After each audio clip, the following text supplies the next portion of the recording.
dependence on other people's opinions, and dependence on the circumstances. When you don't have your own opinion, when you can't visit a cinema or a theater on your own, an exhibit or a museum, or you can't go on vacation by yourself. When you have a need to have somebody to go with, like one woman told me, "So I went to the theater alone like a loser."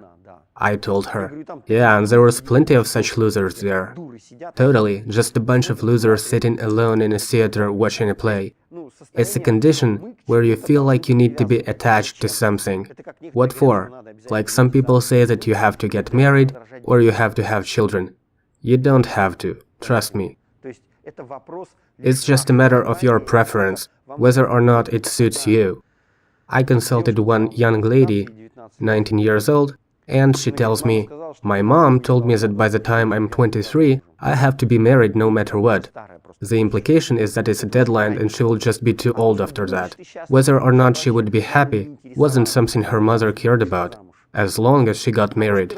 And if you get divorced, mother got divorced, has been living for 20 years without a partner, this area of her life isn't in a good shape, to put it mildly, but that's okay as long as the daughter gets married.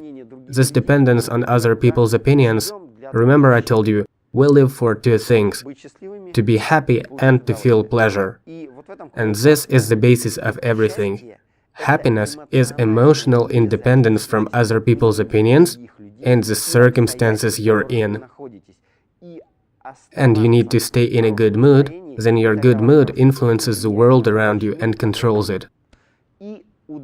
And pleasure is being in unison with yourself, in unison with what is happening, and with what you see, say, and do.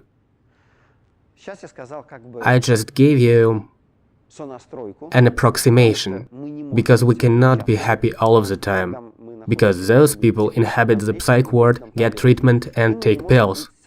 And we can't be in unison with everything, because during the transition our models do not fit the options presented to us.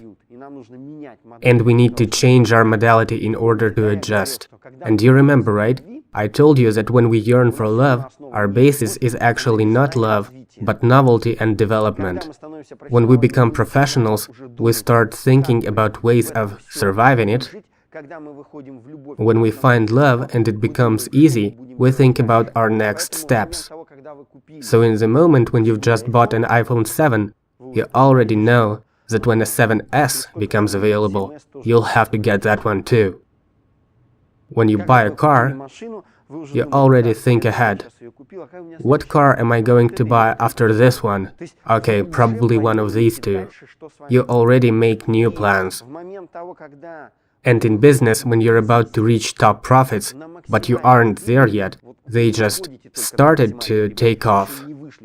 You already think about rebranding and what you will do when sales peak and start to decline.